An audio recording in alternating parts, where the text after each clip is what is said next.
ನಮ್ಮ ಸುತ್ತಲಿನ ಜಗತ್ತನ್ನ ಅಳೆಯುವ ಮನುಷ್ಯನ ಈ ಅದ್ಭುತ ಪಯಣಕ್ಕೆ ಸ್ವಾಗತ. ಸೂರ್ಯನ ನೆರಳಿನಿಂದ ಹಿಡಿದು ಸೂಪರ್ಸಾನಿಕ್ ವೇಗದವರೆಗೆ ನಾವು ಸಮಯ ಮತ್ತು ಚಲನೆಯನ್ನ ಅರ್ಥ ಮಾಡ್ಕೊಂಡಿದ್ದು ಹೇಗೆ? ಬನ್ನಿ ಈ ಇಂಟ್ರೆಸ್ಟಿಂಗ್ ಜರ್ನಿಯನ್ನ ಒಟ್ಟಿಗೆ ಶುರು ಮಾಡೋಣ. ಒಂದು ಕ್ಷಣ ಯೋಚನೆ ಮಾಡಿ. ಈಗ ನಮಗೆ ಸಮಯ ಬೇಕು ಅಂದ್ರೆ ಫೋನ್ ತೆಗೆದು ಒಂದು ಟ್ಯಾಪ್ ಮಾಡ್ತೀವಿ ಅಥವಾ ನಮ್ಮ ಕೈಯಲ್ಲಿರೋ ವಾಚ್ ನೋಡ್ತೀವಿ. ಅಷ್ಟು ಸುಲಭ ಅಲ್ವಾ? ಆದ್ರೆ ಇದು ಯಾವಾಗ್ಲೂ ಹೀಗೆ ಇರಲಿಲ್ಲ. ಹಾಗಾದ್ರೆ ಈ ಯಾವ ಆಧುನಿಕ ಗ್ಯಾಜೆಟ್ಗಳು ಇಲ್ಲದ ಕಾಲದಲ್ಲಿ ನಮ್ಮ ಪೂರ್ವಜರು ಸಮಯವನ್ನ ಅಳಿತಾ ಇದ್ದಿದ್ದು ಹೇಗೆ? ಇದೇ ಪ್ರಶ್ನೆ ನಮ್ಮ ಪ್ರೇರಣಾಳನ್ನು ಕಾಡುತ್ತೆ. ಒಲಿಂಪಿಕ್ಸ್ನಲ್ಲಿ ಸೆಕೆಂಡಿನ ಸಣ್ಣ ಭಾಗದಲ್ಲಿ ಗೆಲುವು ಸೋಲು ನಿರ್ಧಾರ ಆಗೋದನ್ನೋಡಿ ಆಕೆಗೆ ಆಶ್ಚರ್ಯ ಆಗತ್ತೆ. ಇಷ್ಟು ನಿಖರತೆ ಇಲ್ಲದೆ ನಮ್ಮ ಹಿರಿಯರು ಹೇಗೆ ಸಮಯವನ್ನ ಅಳೀತಿದ್ರು ಅಂತ. ಅವರ ಈ ಕುತೂಹಲವೇ ನಮ್ಮ ಇವತ್ತಿನ ಹುಡುಕಾಟಕ್ಕೆ ದಾರಿ. ನಮ್ಮ ಈ ಪಯಣದಲ್ಲಿ ನಾವು ಮೊದಲು ಪ್ರಾಚೀನ ಗಡಿಯಾರಗಳನ್ನು ನೋಡ್ತೇವೆ. ಆಮೇಲೆ ಲೋಲಕದ ಅದ್ಭುತ ಆವಿಷ್ಕಾರದ ಬಗ್ಗೆ ತಿಳ್ಕೊಳ್ತೇವೆ. ನಂತರ ವೇಗ ಅಂದ್ರೇನು ಅಂತ ನೋಡಿ ಚಲನೆಯ ಬೇರೆ ಬೇರೆ ವಿಧಗಳನ್ನ ಅರ್ಥ ಮಾಡ್ಕೊಳ್ಳೋಣ. ಕೊನೆಗೆ ಇವತ್ತಿನ ಜಗತ್ತಿನಲ್ಲಿ ಪ್ರತಿ ಸೆಕೆಂಡ್ಗೂ ಯಾಕೆಷ್ಟು ಬೆಲೆ ಅನ್ನೋದನ್ನ ನೋಡೋಣ. ಸರಿ, ಶುರು ಮಾಡೋಣ ಅಲ್ವಾ? ಸರಿ, ನಮ್ಮ ಜರ್ನಿ ಶುರುವಾಗೋದು ಸಾವಿರಾರು ವರ್ಷಗಳ ಹಿಂದೆ. ಆಗ ನಮ್ಮ ಪೂರ್ವಜರು ದಿನದ ಸಮಯವನ್ನ ತಿಳಿಯೋಕೆ ಪ್ರಕೃತಿಯನ್ನೇ ಬಳಸ್ತಿದ್ರು. ಜೊತೆಗೆ ತಮ್ಮದೇ ಆದ ಬುದ್ಧಿವಂತಿಕೆಯನ್ನು ಉಪಯೋಗಿಸ್ತಿದ್ರು. ಎಲ್ಲಕ್ಕಿಂತ ಸಿಂಪಲ್ ಆಗಿರೋ ಮತ್ತು ತುಂಬಾ ಹಳೆಯ ವಿಧಾನ ಅಂದ್ರೆ ಅದು ಸೂರ್ಯ ಗಡಿಯಾರ. ಸೂರ್ಯ ಆಕಾಶದಲ್ಲಿ ಚಲಿಸ್ತಿದ್ದ ಹಾಗೆ ಒಂದು ವಸ್ತುವಿನ ನೆರಳಿನ ಜಾಗ ಕೂಡ ಬದಲಾಗುತ್ತೆ. ಈ ಬದಲಾವಣೆಯನ್ನೇ ಗಮನಿಸಿ ಅವರು ದಿನದ ಸಮಯವನ್ನ ಅಂದಾಜು ಮಾಡ್ತಿದ್ರು. ಆದ್ರೆ ಮೋಡ ಕವಿದಾಗ ಅಥವಾ ರಾತ್ರಿ ಹೊತ್ತಲ್ಲಿ ಸೂರ್ಯ ಗಡಿಯಾರಗಳು ಕೆಲಸ ಮಾಡ್ತಿರ್ಲಿಲ್ಲ. ಅದಕ್ಕಾಗಿಯೇ ಜಲಗಡಿಯಾರವನ್ನ ಕಂಡುಹಿಡಿಯಲಾಯಿತು. ಅಂದ್ರೆ ಒಂದು ಪಾತ್ರೆಯಿಂದ ಮತ್ತೊಂದು ಪಾತ್ರೆಗೆ ನೀರು ಎಷ್ಟು ಸ್ಥಿರವಾಗಿ ಹರಿಯುತ್ತೆ ಅನ್ನೋದರ ಮೇಲೆ ಸಮಯವನ್ನ ಅಳೆಯಲಾಗಿತ್ತು. ಇದು ಹಗಲು ರಾತ್ರಿ 2 ಹೊತ್ತಲ್ಲೂ ಕೆಲಸ ಮಾಡ್ತಿತ್ತು. ಆಮೇಲೆ ಬಂದಿದ್ದೆ ಮರಳು ಗಡಿಯಾರ. ಇದು ಒಂದು ನಿರ್ದಿಷ್ಟ ಸಮಯದ ಅಂತರವನ್ನ, ಉದಾಹರಣೆಗೆ 1 ಗಂಟೆ ಅಂತಿದ್ಕೊಳ್ಳಿ, ಅದನ್ನ ಅಳಿಯಕ್ಕೆ ತುಂಬಾನೇ ಉಪಯೋಗಕ್ಕೆ ಬರ್ತಿತ್ತು. ಮೇಲಿನಿಂದ ಕೆಳಗೆ ಮರಳು ಪೂರ್ತಿಯಾಗಿ ಬಿದ್ದಾಗ ಅಷ್ಟು ಸಮಯ ಮುಗೀತು ಅಂತ ಅರ್ಥ. ಇನ್ನೊಂದು ಸೂಪರ್ ಐಡಿಯಾ ಅಂದ್ರೆ ಮೇಣದ ಬತ್ತಿ ಗಡಿಯಾರ. ಮೇಣದ ಬತ್ತಿಯ ಮೇಲೆ ಒಂದೇ ಅಂತರದಲ್ಲಿ ಗುರುತುಗಳನ್ನು ಮಾಡಲಾಗ್ತಿತ್ತು. ಮೇಣದ ಬತ್ತಿ ಉರಿದು ಪ್ರತಿ ಗುರುತನ ತಲುಪಿದಾಗ ಇಷ್ಟು ಸಮಯ ಕಳೆಯಿತು ಅಂತ ಗೊತ್ತಾಗುತ್ತಿತ್ತು. ಇದು ರಾತ್ರಿ ಹೊತ್ತು ತುಂಬಾನೇ ಹೆಲ್ಪ್ ಮಾಡುತ್ತಿತ್ತು. ಈ ಪ್ರಾಚೀನ ವಿಧಾನಗಳೆಲ್ಲ ಚೆನ್ನಾಗೇ ಇದ್ವು, ಆದ್ರೆ ಅಷ್ಟು ನಿಖರಾಗಿರ್ಲಿಲ್ಲ. ಸಮಯವನ್ನ ಅಳಿಯೋ ವಿಷಯದಲ್ಲಿ ನಿಜವಾದ ಕ್ರಾಂತಿಯಾಗಿದ್ದು 17ನೇ ಶತಮಾನದಲ್ಲಿ ಒಂದು ಸಣ್ಣ ಸಿಂಪಲ್ ತೂಗಾಟದಿಂದ.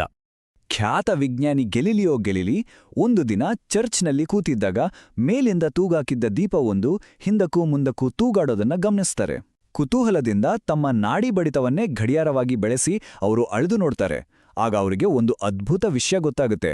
ದೀಪ ಪ್ರತಿ ಬಾರಿ ತೂಗಾಡೋಕ್ಕೂ ಒಂದೇ ಸಮನಾದ ಸಮಯ ತೆಗೆದುಕೊಳ್ತಿತ್ತು. ಗೆಲಿಲಿಯೋ ಗಮನಿಸಿದ ಈ ಸ್ಥಿರವಾದ ಲಯ ಇದೆಯಲ್ವಾ, ಅದನ್ನೇ ನಾವು ವಿಜ್ಞಾನದಲ್ಲಿ ಸಮಯಾವಧಿ ಅಥವಾ ಟೈಮ್ ಪೀರಿಯಡ್ ಅಂತ ಕರೆಯೋದು. ಅಂದ್ರೆ ಒಂದು ಪೂರ್ತಿ ಸ್ವಿಂಗ್ ಅಥವಾ ತೂಗಾಟಕ್ಕೆ ತೆಗೆದುಕೊಳ್ಳುವ ಸಮಯ. ನೋಡಿ, ಇದೇ ಆ ಕ್ರಾಂತಿಕಾರಿ ಆವಿಷ್ಕಾರ. ಗೆಲಿಲಿಯೋ ಏನ್ ಕಂಡಿಡಿದ್ರು ಅಂದ್ರೆ, ಒಂದು ಲೋಲಕದ ದಾರದ ಉದ್ದ ಒಂದೇ ಆಗಿದ್ರೆ ಅದು ಸಣ್ಣದಾಗಿ ತೂಗಾಡ್ಲಿ ಅಥವಾ ದೊಡ್ಡದಾಗಿ ತೂಗಾಡ್ಲಿ ಅಥವಾ ಅದರ ತುದಿಯಲ್ಲಿರೋ ಗುಂಡು ಹಗುರವಾಗಿರ್ಲಿ ಅಥವಾ ಭಾರವಾಗಿರ್ಲಿ, ಅದು ತೂಗಾಡೋಕೆ ತೆಗೆದುಕೊಳ್ಳೋ ಸಮಯ ಮಾತ್ರ ಬದಲಾಗೋದೇ ಇಲ್ಲ, ಅದು ಸ್ಥಿರವಾಗಿರುತ್ತೆ. ತೂಗಾಟದ ಸಮಯವನ್ನ ನಿರ್ಧರಿಸೋದು ದಾರದ ಉದ್ದ ಮಾತ್ರ. ಗೆಲೀಲಿಯೋ ಅವರ ಈ ಆವಿಷ್ಕಾರದಿಂದ ಸ್ಫೂರ್ತಿ ಪಡೆದ ಕ್ರಿಶ್ಚಿಯನ್ ಹ್ಯೂಜನ್ಸ್ 1656ರಲ್ಲಿ ಮೊದಲ ಲೋಲಕ ಗಡಿಯಾರವನ್ನ ತಯಾರಿಸ್ತಾರೆ. ಇದು ಸಮಯವನ್ನ ಅಳೆಯೋ ನಿಖರತೆಯನ್ನ ಅಂಚನಾಗಿ ಜಾಸ್ತಿ ಮಾಡಿಬಿಟ್ಟು ಇಲ್ಲಿಂದ ಆಧುನಿಕ ಗಡಿಯಾರಗಳ ಯುಗವೇ ಶುರುವಾಯಿತು. ಸರಿ, ಈಗ ಸಮಯವನ್ನ ನಿಖರವಾಗಿ ಅಳೆಯೋದು ಹೇಗೆ ಅಂತ ಗೊತ್ತಾಯ್ತು. ಇದರ ಮುಂದಿನ ಹೆಜ್ಜೆ ಇದೇ ಜ್ಞಾನವನ್ನ ಬಳಸಿ ಚಲನೆಯನ್ನ ಅಳೆಯೋದು. ಇಲ್ಲಿಂದಲೇ ವೇಗ ಅಥವಾ ಸ್ಪೀಡ್ ಅನ್ನೋ ಕಾನ್ಸೆಪ್ಟ್ ಹುಟ್ಕೊಂಡಿದ್ದು. ತುಂಬಾ ಸಿಂಪಲ್ ಆಗಿ ಹೇಳೋದಾದ್ರೆ, ವೇಗ ಅಂದ್ರೆ ಒಂದು ವಸ್ತು ಒಂದು ನಿರ್ದಿಷ್ಟ ಸಮಯದಲ್ಲಿ ಎಷ್ಟು ದೂರ ಹೋಗುತ್ತೆ ಅನ್ನೋ ಅಳತೆ. ಇದನ್ನ ಕಂಡುಹಿಡಿಯೋಕೆ ಆ ವಸ್ತು ಕ್ರಮಿಸಿದ ಒಟ್ಟು ದೂರವನ್ನ ಅದಕ್ಕೆ ತೆಗೆದುಕೊಂಡ ಒಟ್ಟು ಸಮಯದಿಂದ ಭಾಗಿಸಬೇಕು ಅಷ್ಟೇ. ಸಾಮಾನ್ಯವಾಗಿ ವಿಜ್ಞಾನದಲ್ಲಿ ವೇಗವನ್ನ ಮೀಟರ್ ಪ್ರತಿ ಸೆಕೆಂಡ್ನಲ್ಲಿ ಅಳೆಯುತ್ತಾರೆ. ಆದ್ರೆ ನಮ್ಮ ದಿನನಿತ್ಯದ ಮಾತುಕತೆಯಲ್ಲಿ, ಅಂದ್ರೆ ಕಾರು ಅಥವಾ ಟ್ರೈನ್ ಸ್ಪೀಡ್ ಹೇಳುವಾಗ, ನಾವು ಕಿಲೋಮೀಟರ್ ಪ್ರತಿ ಗಂಟೆ ಅನ್ನೋ ಯೂನಿಟನ್ನ ಜಾಸ್ತಿ ಬಳಸ್ತೀವಿ. ಈಗ ಚಲನೆಯಲ್ಲಿರುವ 2 ಮುಖ್ಯವಾದ ಪ್ರಕಾರಗಳನ್ನ ನೋಡೋಣ.